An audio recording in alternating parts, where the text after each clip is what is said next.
Alegría en Santo Domingo. Se acaba de consumar el ascenso a la primera vez de la División de Honor del Fútbol Paraguayo del 12 de octubre de Santo Domingo.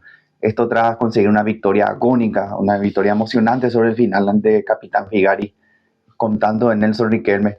El albinegro logra conseguir el ascenso, ansiado ascenso a la primera División B.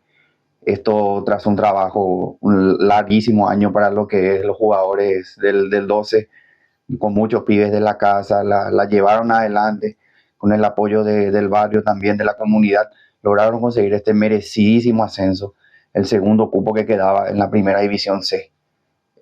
Fue difícil el camino porque tuvieron un General Caballero que luchó hasta el final también, hizo lo suyo, General Caballero ganó 2-0, no le alcanzó, una pena por ellos, pero esta vez le toca festejar al conjunto de Santo Domingo. Déjeme mandarle un saludo a mi hermana Gina, una fanática del 12 de octubre, y a mi papá también.